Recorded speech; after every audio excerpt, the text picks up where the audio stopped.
નમસ્કાર વિદ્યાર્થી મિત્રો, આપ સર્વ વિદ્યાર્થી મિત્રોનું હાર્દિક સ્વાગત છે આપણી ચેનલ ગુરુ જ્ઞાન શાળાની અંદર. તો મિત્રો આજે તમે તારીખ જોઈ શકો છો કે મિત્રો 24/3/2025 ના રોજ મિત્રો પરિપત્ર થયો છે. રાજ્ય પરીક્ષા બોર્ડ ગુજરાત રાજ્ય સેક્ટર 21 ગાંધીનગર દ્વારાથી કે પ્રાથમિક માધ્યમિક શિક્ષણ શિષ્યવૃત્તિની પરીક્ષા ને મિત્રો તારીખ આવી ગઈ છે. તો તેની મિત્રો આપણે ચર્ચા કરવા ઠરાવ મિત્રો પ્રસ્તુત કર્યો છે. મિત્રો તમે જોઈ શકો છો કે આની તારીખ છે, બરાબર છે, 25/3/2025 થી 4/4/2025 તમે ઓનલાઈન ફોર્મ ભરવાના છે.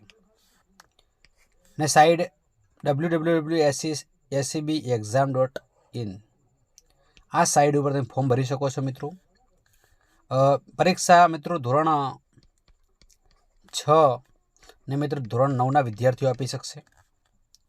ધોરણ 6 ની અંદર મિત્રો પરીક્ષા આવશે પીએસસી પ્રાથમિક સ્કોલરશિપ એક્ઝામ. ધોરણ 9ની અંદર આવશે મિત્રો સેકન્ડરી સ્કોલરશિપ એક્ઝામ એસએસસી. તો મિત્રો તમામ મિત્રો આપી શકે છે પરીક્ષા. શહેરી, ગ્રામ્ય અને ટ્રાઇબલ વિસ્તારના લાભાર્થીઓ પસંદગી કરવા માટેની મિત્રો પરીક્ષા છે 2024-25 તમે દેખી શકો છો મિત્રો. તો મિત્રો હવે એની તારીખ જોઈ શકીએ આપણે. જાહેરનામું ક્યારે બહાર પડ્યું છે મિત્રો? તો મિત્રો જાહેરનામું બહાર પડ્યું છે 24/3/2025. મિત્રો પરીક્ષાના આવેદનપત્ર ઓનલાઈન ફોર્મ ભરવાનો સમયગાળો છે 25/3/2025 થી 4/4/2025 સુધી તમે ફોર્મ ભરી શકશો. મિત્રો પરીક્ષા માટેની ફી ઓનલાઈન ભરવાનો સમયગાળો છે મિત્રો. તો મિત્રો તમે 5/3/25 થી 25/3/25 થી મિત્રો 5/4/25 સુધી ઓનલાઈન ફીસ તમે ભરી શકો છો. મિત્રો પરીક્ષાની તારીખ છે 26/4. ખાસ મિત્રો ધ્યાન રાખીશું, પરીક્ષાની તારીખ છે 26/4/2025. ઉમેદવારોનો લાયકાત. તો સૌ પ્રથમ મિત્રો આપણે વાત કરી લઈએ કે લાયકાત શું છે, કયા મિત્રો ફોર્મ ભરી શકે. તો પ્રાથમિક શિક્ષણ શિષ્યવૃત્તિ એટલે કે પીએસસી માટે તો જે વિદ્યાર્થી ચાલુ શૈક્ષણિક વર્ષમાં ધોરણ 6માં સરકારી પ્રાથમિક શાળામાં, લોકલ બોડી શાળાઓમાં કે જિલ્લા પંચાયત, મહાનગરપાલિકા અને નગરપાલિકાની તમામ શાળાઓ, ગ્રાન્ટેડ પ્રાથમિક શાળા, નોન ગ્રાન્ટેડ પ્રાથમિક શાળાઓમાં અભ્યાસ કરતા તે વિદ્યાર્થીઓ પ્રાથમિક શિષ્યવૃત્તિ પરીક્ષા આપી શકે છે. પરંતુ ખાસ મિત્રો ધ્યાન રાખીશું કે ધોરણ 5માં ઓછામાં ઓછા 50% ગુણ હોવા જોઈએ અને સમકક્ષ ગ્રેડ હોય તો બી ચાલશે મિત્રો. તો 50% જે મિત્રો આવ્યા છે મિત્રો તમામ મિત્રો ફોર્મ ભરી શકે છે. ત્યારે મિત્રો માધ્યમિક શિષ્યવૃત્તિની પરીક્ષા. તો માધ્યમિકની વાત કરીએ તો એસએસસી સેકન્ડરી સ્કોલરશિપ એક્ઝામ માધ્યમિક શિક્ષણ શિષ્યવૃત્તિ પરીક્ષા. જે વિદ્યાર્થી ચાલુ શૈક્ષણિક વર્ષમાં ધોરણ 9માં અભ્યાસ કરતો હોય, સરકારી માધ્યમિક શાળાઓ હોય, લોકલ બોડી શાળાઓમાં, ગ્રાન્ટેડ માધ્યમિક, નોન ગ્રાન્ટેડ માધ્યમિક શાળામાં અભ્યાસ કરતા હોય તેવા તમામ વિદ્યાર્થીઓ પરીક્ષા આપી શકે છે. ધોરણ 8માં ઓછામાં ઓછા 50% ગુણ હોવા જોઈએ મિત્રો. જો કોઈ ઉમેદવાર ખોટી વિગત દ્વારા ફોર્મ ભરેલ હશે તેને ગેરલાયક ઠેરવવામાં આવશે. તો મિત્રો જો તમારે 40% આવ્યા હોય તો તમારે ફોર્મ ભરવાનું નથી મિત્રો, બરાબર. 49% આવ્યા હોય તો પણ ફોર્મ ભરવાનું નથી. ઓછામાં ઓછા 50% ગુણ તમારે હોવા જોઈએ. તો મિત્રો આ તમે પરિપત્ર દેખી શકો છો. તો મિત્રો અભ્યાસક્રમ શું હોય છે એ પણ થોડી ચર્ચા કરી લઈએ. તો પ્રાથમિક શિષ્યવૃત્તિ માટે જે પીએસસી માટે અભ્યાસક્રમ હોય છે કે અભ્યાસક્રમ ધોરણ 6 માર્ચ 2025 સુધીનો જોવા મળે છે. ધોરણ 6ની જે પરીક્ષા હોય છે એમાં જે માર્ચ 25 સુધી તમે અભ્યાસક્રમ જોવા મળે છે. માધ્યમિક શિક્ષણ શિષ્યવૃત્તિની પરીક્ષા. માધ્યમિક શિક્ષણ શિષ્યવૃત્તિ પરીક્ષા માટે અભ્યાસક્રમ ધોરણ 9 માર્ચ 2025 સુધી જોવા મળે છે. મતલબ કે તમારો જે સિલેબસ હોય છે તમારા ધોરણનો એ જ પ્રશ્નો અહીંયા પૂછાતા હોય છે. પ્રાથમિક શિક્ષણ શિષ્યવૃત્તિ પરીક્ષા અને માધ્યમિક શિક્ષણ શિષ્યવૃત્તિ પરીક્ષામાં પ્રશ્ન પેપરોનું માધ્યમ માત્ર ગુજરાતી રહેશે, બરાબર છે. તો મિત્રો ગુજરાતીમાં પરીક્ષા લેવાની હોય છે ખાસ. તો મિત્રો હવે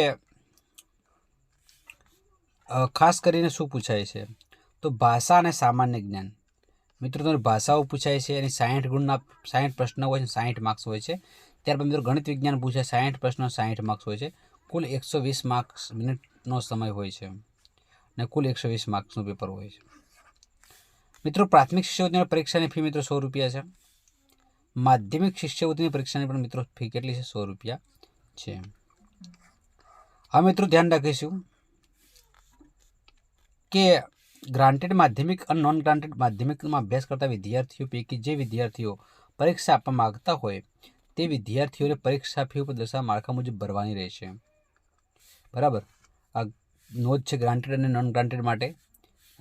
સરકારી માધ્યમિક શાળામાં ડિપાર્ટમેન્ટ ઓફ એજ્યુકેશન RMSS શાળાઓ, મોડેલ શાળાઓ, મોડેલ ડે શાળાઓ, local body, municipal school board, MSB, social work department, tribal ડિપાર્ટમેન્ટના જે વિદ્યાર્થીઓ ધોરણ 9માં અભ્યાસ કરતા હોય છે તે વિદ્યાર્થી પરીક્ષામાં ઉમેદવારી નોંધાવી હોય તો વિદ્યાર્થીઓની પરીક્ષા ફી સમગ્ર શિક્ષા કચેરી ગાંધીનગર દ્વારા રાજ્ય પરીક્ષા બોર્ડ ગાંધીનગરને ચૂકવવામાં આવનાર છે, જેથી ઉક્ત દર્શિત શાળાઓમાં અભ્યાસ કરતા વિદ્યાર્થી પરીક્ષા ફી ભરવાની રહેશે નહીં. તો મિત્રો તમારે ખાસ કરીને જે શાળાઓમાં ભણતા હોય છે એને પરીક્ષા ફી ભરવાની હોતી નથી. ગ્રાન્ટેડ અને નોન ગ્રાન્ટેડ ફી ભરવાની હોય છે મિત્રો. સરકારી શાળામાં કોઈ ફીસ ભરવાની આવતી નથી મિત્રો. હવે આવક મર્યાદાની વાત કરીએ તો પ્રાથમિક શિક્ષણ શિષ્યવૃત્તિ પરીક્ષા અને માધ્યમિક શિક્ષણ શિષ્યવૃત્તિ પરીક્ષામાં આવક મર્યાદા ધ્યાનમાં લેવામાં આવતી નથી. કોઈ પણ પ્રકારની આવક મર્યાદાની ચિંતા કરવાની જરૂર નથી મિત્રો. આ બંને પરીક્ષા આપનાર તમામ વિદ્યાર્થીઓને પરીક્ષામાં પરિણામની માર્કશીટ એટલે પ્રમાણપત્ર આપવામાં આવશે અને સરકારશ્રીના ઠરાવ ક્રમાંક મુજબ ઠરાવ આપેલો છે 17ની અંદર સ્ટાર્ટ થયેલી છે. અને પ્રાથમિક શિક્ષણ શિષ્યવૃત્તિમાં મેળવેલ 1000 વિદ્યાર્થીઓને શિષ્ય મેરિટમાં આવનાર 1000 વિદ્યાર્થીઓને તે માધ્યમિક શિષ્યવૃત્તિ મેરિટમાં આવનાર 2900 વિદ્યાર્થીઓને સંબંધિત શિષ્યવૃત્તિ આપવામાં આવશે મિત્રો. અને કોઈ સ્કોલરશીપનો ઉલ્લેખ અહીંયા કરેલો લાગતો નથી મિત્રો, પણ મારા ખ્યાલ પ્રમાણે અમારી શાળાની અંદર એક વિદ્યાર્થી જે તે વખતે પરીક્ષા પાસ કરી ફક્ત 1000 રૂપિયા આવ્યા હતા મિત્રો, ફક્ત 1000 રૂપિયા. એટલે 100 રૂપિયા તમે તમારે ભરવાના હોય છે, એટલે 900 રૂપિયા મળવા પાત્ર થાય છે. તો ઓનલાઈન ફોર્મ કેવી રીતે ભરવું અહીંયા સમજૂતી આપેલી છે જે તમે જોઈ શકો છો. અને સાઈડ ઉપર જઈ તમારે ફોર્મ ભરવાનું છે, આ રીતે ફિલઅપ કરવાનું છે મિત્રો. તમે જોઈ શકો. ફી ભરવાની રીત પણ તમને આપેલી છે, એ પણ તમે જોઈ શકો છો. તો મિત્રો ખાસ કરીને શાળાએ કરવાની કાર્યવાહી, શાળાના પરીક્ષા માટે આવેદનપત્રો ઓનલાઈન ભરાય તે સંપૂર્ણ જોઈ શાળાએ ભરવાના છે મિત્રો. આવેદનપત્રો જમા કરાવવાની બાબત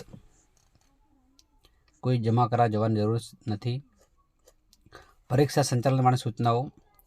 પ્રાથમિક શિક્ષણ શિષ્યવૃત્તિ પરીક્ષા ધોરણ 6માં માધ્યમિકની પરીક્ષાઓ બંનેની કામગીરી શિક્ષણ અધિકારી શ્રીને આપેલી છે મિત્રો. તો મિત્રો એ તમે જોઈ શકો છો. તો મિત્રો ફરી મળીશું. નવા અધ્યક્ષ છે મિત્રો અને સહી પણ કરેલી છે. ગાંધીનગરથી પરિપત્ર આવી ચૂક્યો છે મિત્રો. અગત્યની સૂચના છે. અરજી પત્રકમાં ભરવા કોઈ પણ પ્રકારની મુશ્કેલીને વેબસાઇટ ઉપર ફોન કરવાનો છે મિત્રો. અને ફોર્મ ભરવાના નામ અટક પિતાના વખત સુધારી લેવાના મિત્રો. તો મિત્રો ફરી મળીશું નેક્સ્ટ વિડીયોમાં. આવજો. જય હિન્દ, જય ભારત મિત્રો.